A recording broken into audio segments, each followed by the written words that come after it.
Les deux choses ont disparu. Économiquement parlant, l'Allemagne est pratiquement détruite. Elle doit repenser entièrement son modèle économique. Si vous regardez les tendances de l'économie allemande, c'est catastrophiquement mauvais. Et l'influence de la France en termes de diplomatie a disparu. Nous n'existons plus.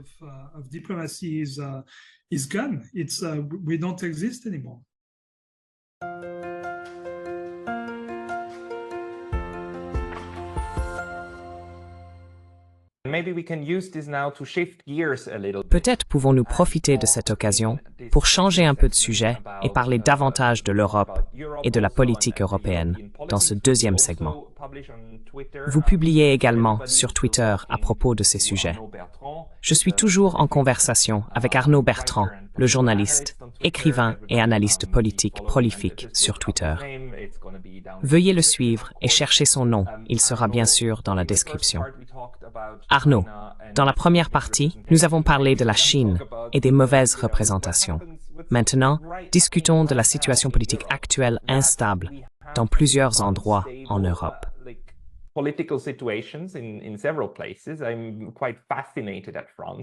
Je suis assez fasciné par la France, en fait.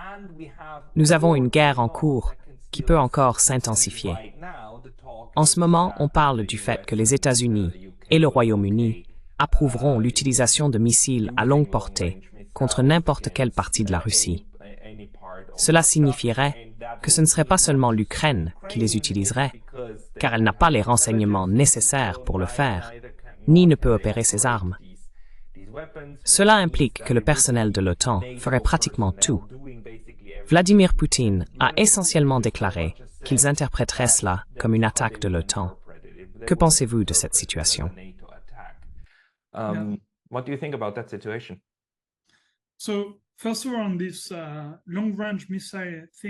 Tout d'abord, concernant la question des missiles à longue portée, ce qui m'a le plus frappé, c'est que, comme vous l'avez mentionné, ce sont les ministres des Affaires étrangères des États-Unis et du Royaume-Uni qui étaient impliqués sans représentants européens présents. C'est assez surprenant quand on considère l'impact potentiel de cette décision sur l'Europe. L'absence d'une voix européenne à la table souligne un problème important. Cela illustre à quel point l'Europe est géopolitiquement faible, au point que leur avis n'est même pas jugé nécessaire. On suppose, je suppose, qu'ils suivront simplement fidèlement.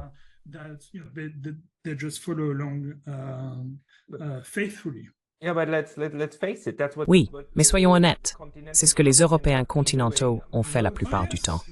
Et vous savez, c'est le ministre des Affaires étrangères de la Pologne. Comment s'appelle-t-il?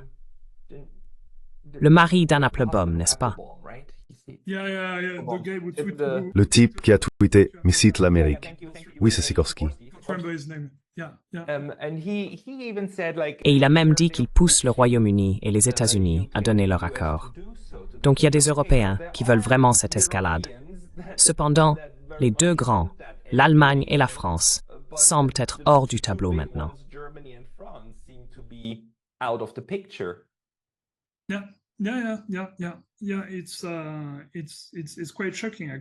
Oui, c'est assez choquant en fait.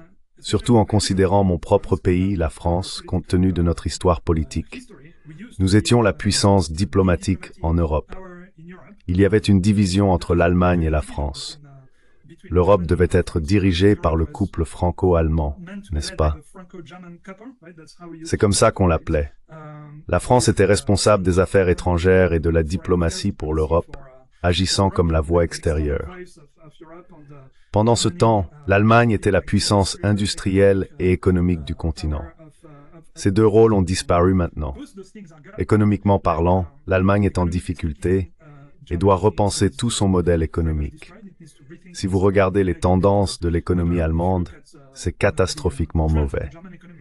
Et la voix de la France en termes de diplomatie a également disparu.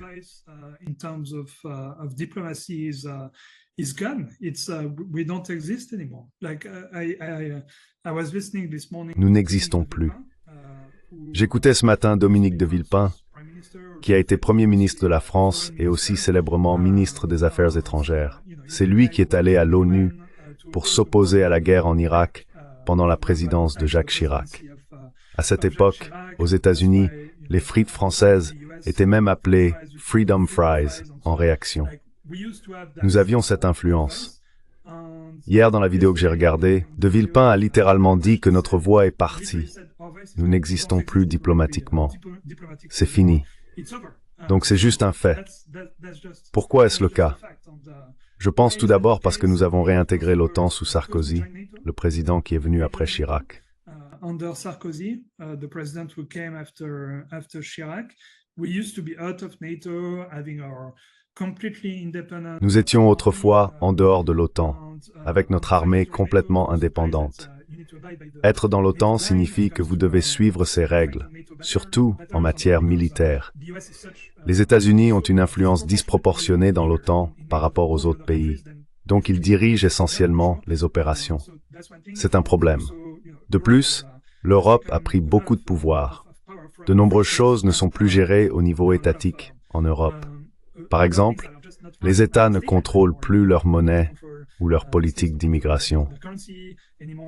De nombreuses décisions sont prises au niveau européen, ce qui signifie que les gouvernements n'ont plus le pouvoir qu'ils avaient auparavant.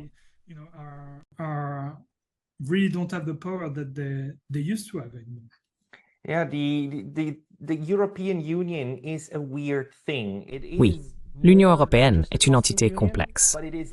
C'est plus qu'une simple union douanière, mais moins qu'un véritable État-nation. Actuellement, elle semble exercer une influence significative sur les élites de divers pays. Prenons la France comme exemple. Corrigez-moi si je me trompe, mais après les récentes actions du président Macron, d'abord en convoquant une élection inutile, puis en faisant et défaisant des accords avec la gauche, et en concluant un accord avec la droite, en nommant un premier ministre de centre-droit, il semble qu'il ait perdu beaucoup de soutien. Maintenant, il semble que beaucoup de gens soient mécontents de lui. Son mandat va de toute façon bientôt se terminer. Donc, son seul avenir politique pourrait être au niveau de l'UE. Ne vise-t-il pas un rôle dans l'UKERA? Et ne privilégie-t-il pas essentiellement cela par rapport à la France, un peu comme Kaja Kallas l'a fait en Estonie?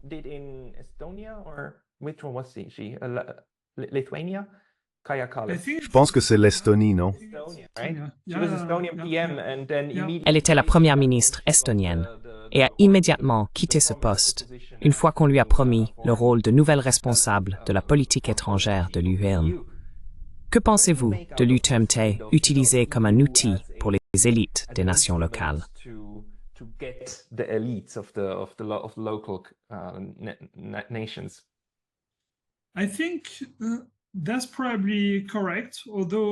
Je pense que c'est probablement correct, bien que Macron ait toujours été idéologiquement très aligné avec l'Europe. Il a constamment mené une campagne sur une plateforme très pro-européenne. Par exemple, il affiche toujours le drapeau européen aux côtés du drapeau français, en faisant un point d'honneur tout le temps. Donc il est très pro-européen, même lorsqu'il s'est présenté à la présidence. Je ne pense pas qu'il ait pu avoir un plan à long terme d'être embauché au niveau européen par la suite. Je crois qu'il y a une composante idéologique profonde en lui. Concernant sa nomination de Barnier, je pense que cela a probablement joué un rôle. L'alternative était de nommer un Premier ministre issu des vainqueurs de l'élection, le nouveau Front populaire, qui voulait en fait bouleverser les choses assez fortement.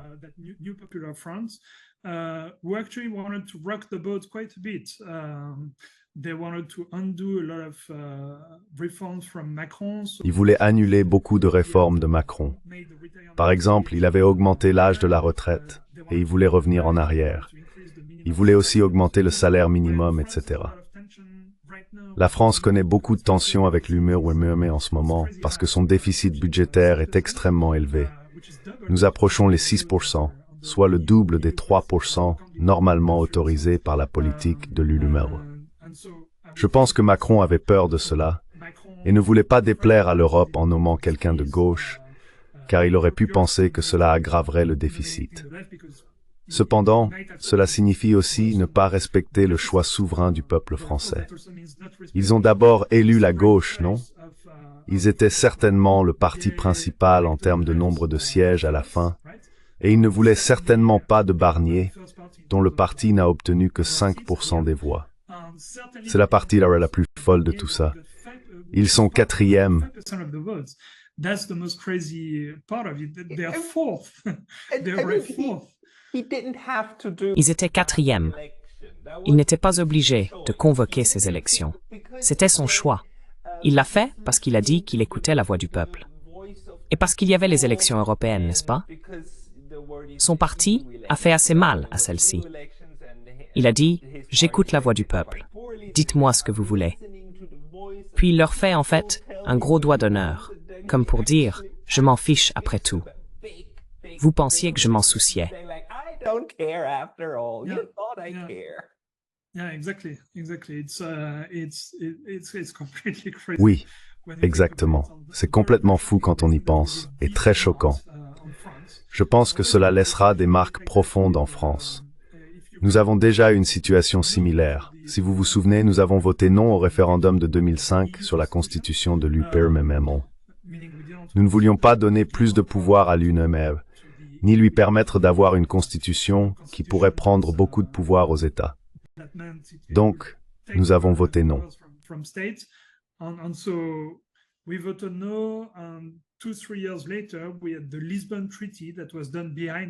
Quelques années plus tard, nous avons eu le traité de Lisbonne, qui a été fait dans le dos du peuple français.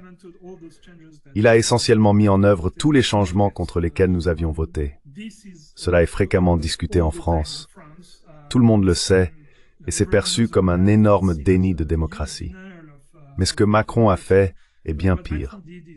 Au moins avec le traité de Lisbonne, ils ont attendu quelques années après le vote non. Ce que Macron a fait était tellement flagrant. Les gens ont voté pour un groupe et il a choisi quelqu'un d'autre. Je pense que cela aura des effets profonds.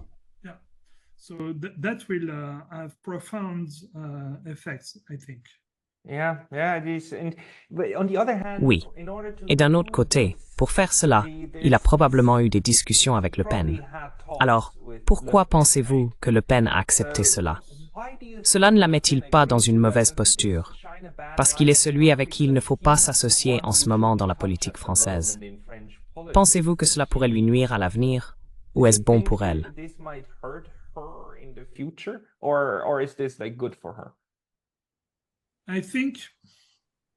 Je pense que c'est une bonne question. Cela pourrait lui nuire parce que ce que Barnier représente est en fait contraire à ses convictions. Il est extrêmement pro, n'est-ce pas? Il est de la droite républicaine et ils se sont toujours opposés à Front National. And people who vote for Le Pen right now are Les personnes qui votent pour Le Pen en ce moment proviennent principalement des groupes à faible revenu en France. Quand on regarde ces électeurs, beaucoup viennent de la campagne et ont de faibles revenus.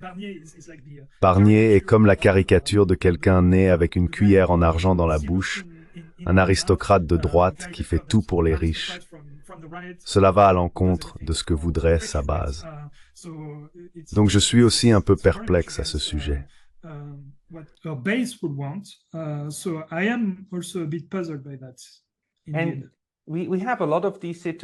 Nous avons beaucoup de ces situations. L'Allemagne est également dans une situation instable. Olaf Scholz est l'un des chanceliers les plus faibles de l'histoire allemande d'après-guerre. Sa coalition s'effondre et ne se porte pas bien dans les sondages. Meloni en Italie est un autre exemple. En ce moment, les Européens sont entièrement occupés par leur propre processus politique.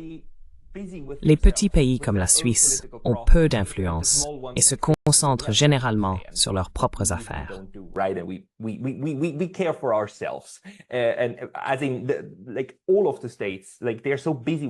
Je pense que tous les États sont tellement occupés avec leur propre système.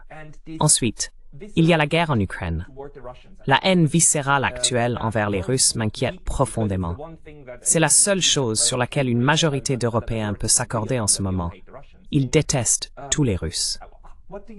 D'après vos discussions en France, que pensez-vous que cela fait aux chances d'escalader la guerre en une 5e guerre générale européenne en 400 ans? the fifth general European war in 400 years?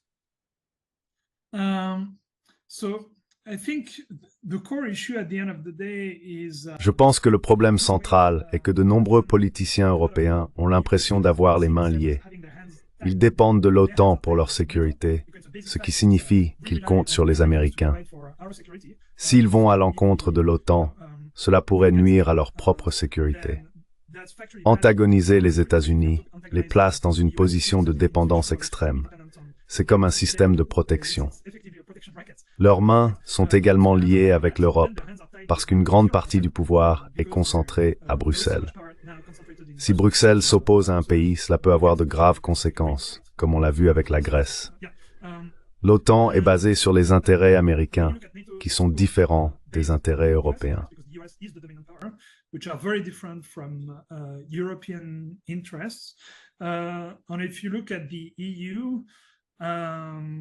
Si vous regardez l'UE member, il est difficile de ne pas se demander si elle a vraiment les intérêts européens à cœur. En écoutant des dirigeants comme von der Leyen, on pourrait se demander pourquoi ils prennent certaines décisions s'ils priorisent réellement les intérêts européens. Par exemple, Mario Draghi a récemment publié un rapport sur l'état de l'économie européenne. Son diagnostic est précis sur de nombreux fronts. Économiquement, il a souligné que l'Europe a été éclipsée par les États-Unis dans le domaine numérique. Il n'y a pas de grande entreprise européenne dans ce domaine. Une statistique frappante est qu'au cours des 40 ou 50 dernières années, l'Europe n'a pas créé une seule grande entreprise commerciale, ce qui est assez surprenant.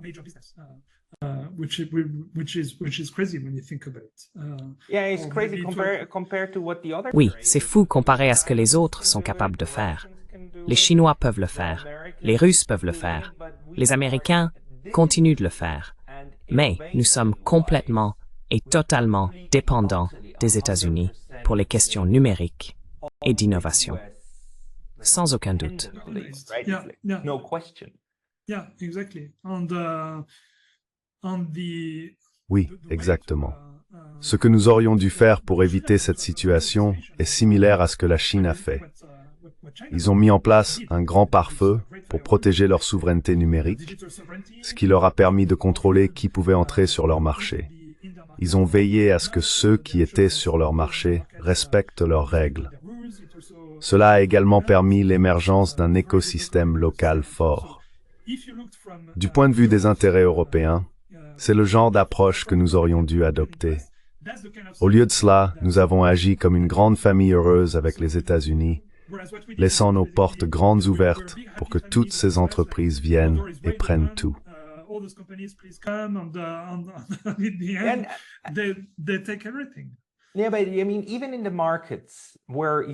Je veux dire, même dans des marchés où l'Europe excellait autrefois, comme l'industrie automobile, l'Europe fait face à des sanctions similaires à celles de la Chine. C'est parce que les Américains sont devenus complètement protectionnistes et continueront probablement sur cette voie. Pendant ce temps, ils disent à l'Europe de réduire toute mesure de protection, et les Européens s'exécutent. Ensuite, on leur dit d'augmenter les sanctions contre la Chine. C'est ce qui me rend fou. Les États-Unis ont leurs intérêts, évidemment, mais les Européens doivent réaliser que nous pouvons défendre nos propres intérêts. C'est bien. Et ensuite, nous négocions.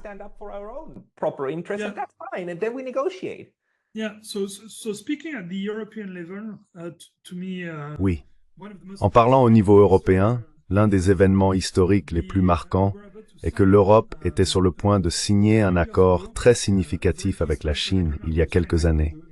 Il s'agissait de l'accord global sur l'investissement. Cet accord a été négocié entre l'Europe et la Chine pendant 7 ans. La Chine a accepté des conditions qui étaient jugées impossibles, car elles étaient très favorables aux intérêts de l'Europe. Par exemple, il n'y aurait pas besoin de coentreprise lorsque des entreprises européennes entrent sur le marché chinois. Il n'y aurait pas besoin de céder la propriété intellectuelle. L'accord permettait également une ouverture beaucoup plus grande en termes d'industrie où nous pourrions créer des entreprises en Chine. C'était un accord vraiment important et bénéfique pour l'Europe. pretty good deal for Europe, and everyone in Europe was, at least all the leaders were incredibly. Tout le monde en Europe, en particulier les dirigeants, était incroyablement enthousiaste à propos de l'accord. À l'époque, Merkel était encore en Allemagne et Macron était déjà en France. Les États-Unis étaient très inquiets et agacés par cet accord, le qualifiant de trahison.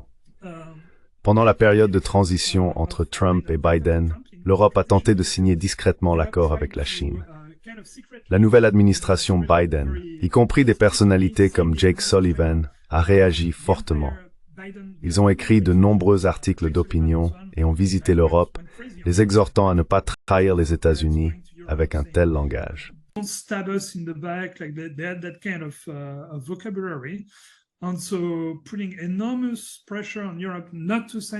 Une pression énorme a été exercée sur l'Europe pour qu'elle ne signe pas l'accord. Finalement, l'Europe a décidé de ne pas aller de l'avant. Juste après l'arrivée au pouvoir de l'administration Biden, ils se sont concentrés sur le récit du génocide des Ouïghours. Ils ont convaincu l'Europe de sanctionner des responsables chinois pour le prétendu génocide des Ouïghours. Sachant que la Chine riposte systématiquement lorsqu'elle est sanctionnée, la Chine a répondu en sanctionnant certains membres du Parlement européen. L'Europe a réagi fortement en disant « Comment osez-vous sanctionner nos députés européens? C'est absolument inacceptable. » En conséquence, l'Europe a mis de côté l'accord global sur l'investissement, le déclarant terminé.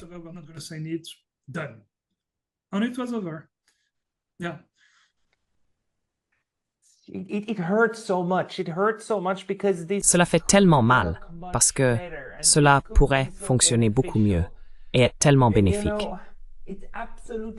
Il est tout à fait possible de travailler avec la Chine. Comment le savons-nous? La Chine et la Suisse ont un accord de libre-échange. C'est l'un des avantages de ne pas être dans l'Union européenne. La Suisse sert souvent de terrain d'essai.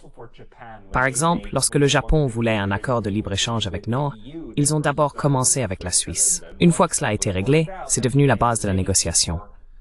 Heureusement, cet accord est toujours en vigueur. Je ne sais pas à quel point cela fonctionne en pratique. I don't know how well it's working in practice, but so I mean, I think from a metaphor that J'utilise souvent une métaphore du Seigneur des Anneaux. La raison pour laquelle il y a 3 anneaux de pouvoir est qu'avec un anneau, c'est la tyrannie parce qu'une seule personne a le pouvoir et peut imposer ce qu'elle veut. Avec 2 anneaux, c'est le conflit. Quand il n'y a que 2 joueurs, il y a toujours un conflit. Avec 3 anneaux, il y a un équilibre. L'Europe devrait être assez sage pour comprendre que le monde serait un meilleur endroit, plus équilibré et moins conflictuel, si elle jouait son rôle en tant que puissance à part entière, plutôt que de simplement s'incliner devant les intérêts américains.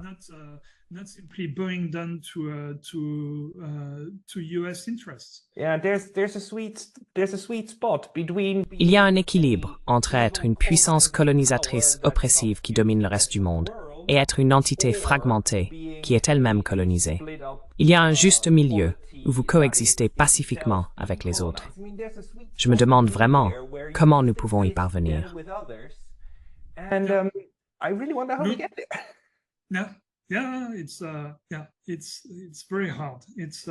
Oui, c'est très difficile. J'ai tendance à penser qu'il y a soit trop d'Europe, soit pas assez d'Europe. C'est l'un des problèmes. Il faut soit qu'elle devienne un État avec sa propre souveraineté et culture, soit qu'on rende le pouvoir au gouvernement individuel des différents pays d'Europe. La situation actuelle, où c'est à moitié un État et où elle se contente d'écouter ce que les États-Unis veulent, sans affirmer son pouvoir, est extrêmement faible. Et cela ne fonctionne comme pas du tout.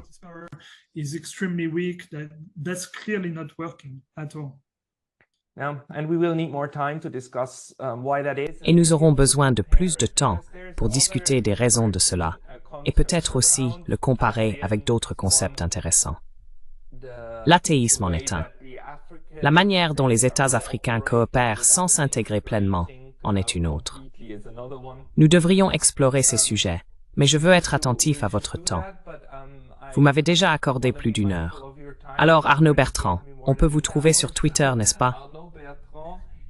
Oui, tout le monde. Allez sur Twitter et suivez Arnaud Bertrand. Yes. Everybody go to Twitter, Arnaud Bertrand. Yes, Oui, instead tapez tired Arnaud Bertrand Twitter is an eternity. You will find me. Tous ces posts sont très précieux car il fournit d'excellentes analyses. C'est toujours un plaisir de les lire. Arnaud, merci beaucoup. Thank you very much. Merci Pascal.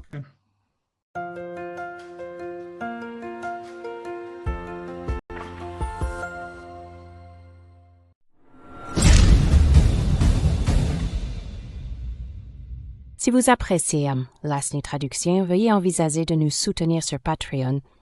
Le lien est dans la description. Merci beaucoup.